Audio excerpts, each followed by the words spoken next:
Welcome back to another Raid Shadow Legends video, everybody, and I just want to take a minute to talk to you about one part of the game that I think is going to be essential for focusing on to avoid a bunch of extra and duplicate work, or using your stamina more efficiently for making progress into. And you don't want to make this mistake because you're talking about potentially weeks of setback if it goes wrong, and that is going to be talking about missions. But before we talk about missions, if you're interested in trying Raid Shadow Legends, you can sign up with my link in the description or in the pinned comment of this video. Now, if the content today has you interested in trying Raid Shadow Legends, you can sign up with my link in the description or in the pinned comment of this video to get the free Epic Champion Zargala for free. After reaching level 15, you will get the Epic Champion Yugo, a great cleanser and debuff supporter. From March 5th to March 31st, you can use the code Supreme6 to get another legendary champion, Supreme Gallic, on any new raid account. In addition, you'll get 300,000 silver, potions for leveling, and an XP barrel that will max your character's level, all for free. So just make sure to check out my link in the description. Let's talk about missions. Missions! There are so many missions that you might be thinking of here. Are you thinking, oh, Connor, are you thinking of quests? No, I'm not thinking of quests. Quests, you know, the daily, the monthly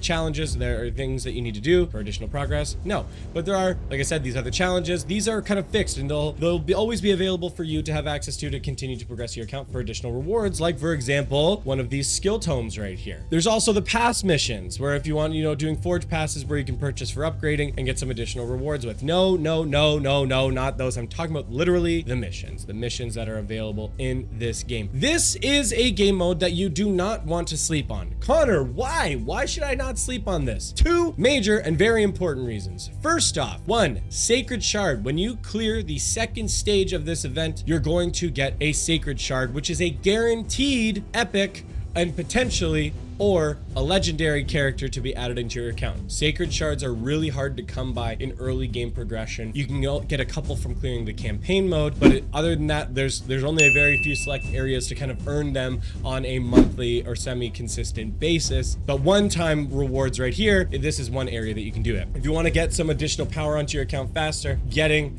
this Sacred Shard is going to help you in doing that. But the big thing, the big thing over here is actually getting the Arbiter herself, a member of the High Elves, a legendary support to be added. Now, Raid has got a lot of champions in this game. They've got, you know, we don't really care about the bottom two tiers. They're fodder. You what? But there are rare champions that hold value. There are epic champions that of course hold value and are really good. And then there are legendary champions. And the legendary champions, let's just be real here, by and large are just going to be major additions to your account. There's a few minor exceptions, but broadly speaking, legendary champions are a big addition, and getting another free legendary champion on your account is going to be a huge boon for you. Now, of course, you're probably, if you've been playing along with me or starting a new account soon, you will be getting an Alice legendary champion on your account too, but that does not diminish the effectiveness or helpfulness of getting the Arbiter on there either. There's a few things that I wanted to talk about when you're doing these Arbiter missions, and that is making sure you're checking regularly so that you're progressing it as you should. Now, what do I mean by that? If you can see here on some of the right-hand side, I have already completed a few of these missions, like getting 3 stars on stage 7, unlocked tier 3 mastery for 2 champions, you know, other things that you can get and pre-finish those. But there are other missions that don't complete automatically, even if they haven't been unlocked yet. Like, for example, this dungeon mission. Win a total of 5 4-star or 5-star or 6-star artifacts from stage 5 or higher in the Fire Knight's castle. I can only progress this mission if it is my currently active mission, or like the mission that's currently stuck here right now, win 5 greater void potions from stage 7 or higher of the Void Keep. Now, I actually have won 5 greater void potions from stage 7 or higher of the Void Keep, but why didn't it progress? Because not every mission will accomplish or activate if it has not been unlocked yet. And you should always be checking to make sure you're pushing to your next time-sensitive mission. So for example, this Void Keep one is kind of a big hit for me. At the time of recording, it's Tuesday. The Void Keep does not open till Sunday. So that means I can't do any more missions, or I can't progress that anymore until Sunday, or I need to pay 300 gems to open it early.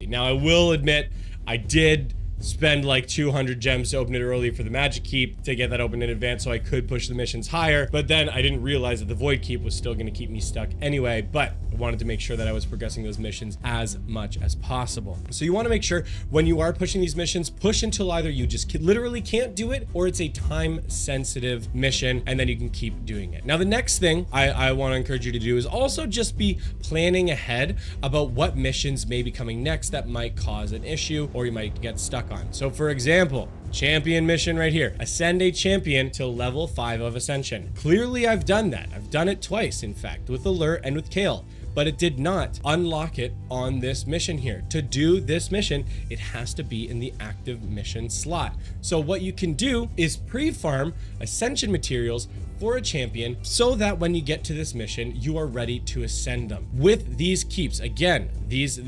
Ascension keeps to get these potions that you need, to make sure that that happens. It can take a decent amount of farming to get, one, the Ascension materials that you need to actually ascend, but also two, for like the Void Keep to get, you know, these medium potions here, the Greater Magic potions. It takes time to farm those up, and it can take a lot of energy to do so. And considering they're only open for 1 day at a time, you want to make sure that you're prepared when going into those missions. So how I've prepared for this level 5 Ascension, for example, is I actually have a champion waiting and ready to do it, and that's Alice.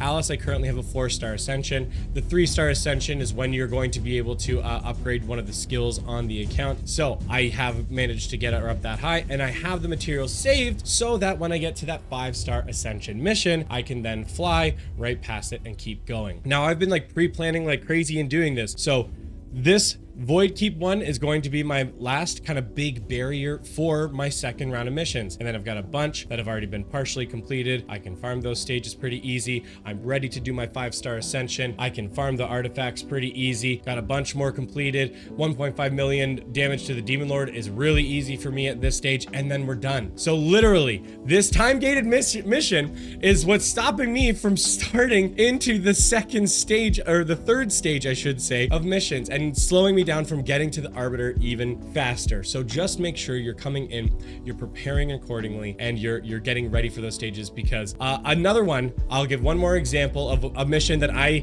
did not prepare for and it slowed me down, is there are also missions for 16 plussing artifacts. If there are artifacts that you know you plan on 16 plussing, see how close you are before that happens, and maybe consider bringing one of the artifact pieces you want to bring up to 16, bringing them up to, you know, let's say 14 or 15, and having them ready. Like, so for example, the next time one comes up, I've got one ready for Demythia. I don't know if I want to do it on the grave, but you know what? If you got to do it, you got to do it. And hopefully I don't get absolutely screwed on the rolls there. Look at bringing an artifact piece up to like 14 or 15 and then save it. You maybe lose a little bit of stat buffs in the short term, but when you're talking about long-term investment, it's much better, because you don't want to get stuck in a spot where you've got all of your artifact pieces or your equipment pieces stuck. You know, you got to go from all the way from 0 to 16 plus. That is a ton of silver to do so, especially if you have some bad luck. I did a video talking about it before, that I've lost over 1.4 million in trying to bring one artifact piece to a 16 plus because I had horrible rolls in doing so. So try and save yourself the silver. Silver is a precious currency you need all the time in this game, and hit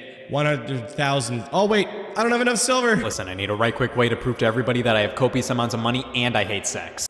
So just make sure, and then that way you can continue through these missions as well, and then you'll eventually get your way up to an Arbiter who's going to be very helpful for your account. But that's just like a few tips from me on when you're doing these progress missions, things to look out for, things to prepare for, and you'll do it. Last one, tokens as well for PvP. Often I will leave some of those extra tokens sitting in my mail so I don't accidentally use them, because there's been a couple times as well where you need to kill, you know, 40 champions as one of a mission in PvP, and then you just gotta kind of keep battling so you can keep filling that out. Yes, you're gonna want that available to you, so make sure you've got a couple of those PvP tokens sitting around as well. But that's kind of it for me. Let me know if there's any experienced players who are watching this video, any other tips that you have for any new Raid Shadow Legends players, other tips and ideas for these missions, things to progress, or other early game tips. Leave them in the comments down below, and we can hopefully share them around for some other new players and help them understand a little bit deeper too. If you are interested in Raid Shadow Legends, after kind of watching and seeing what we're talking about here, you can sign up with the link in the description or in the pinned comment of this video. Like I said earlier in the video, make sure to use my link in the description or in the pinned comment to this video to get the free Epic Champion Zargala. And after reaching level 15, you'll also get the free Epic Champion Yugo. 2 great Epic Champions to get your new raid account started off right. From March 5th to March 31st, you can use the code SUPREME6 to get another legendary champion, Supreme Gallic, on any new raid account. Also, this is going to include 300,000 silver, potions for leveling, and an XP barrel that's going to max your character's level, all for free. So make sure to check out my link in the description. That's going to be it for this one, guys. Thank you so much for watching, and we'll see you next time.